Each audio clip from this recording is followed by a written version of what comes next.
வணங்கும் இடமே. அவன் பொங்கும் முகத்தை காணுதல் வேண்டின்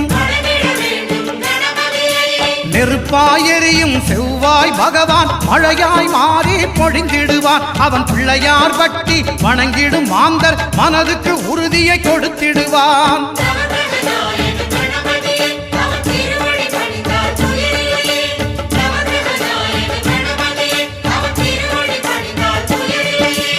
ஒன்பது கோளும் ஒன்றாய் காண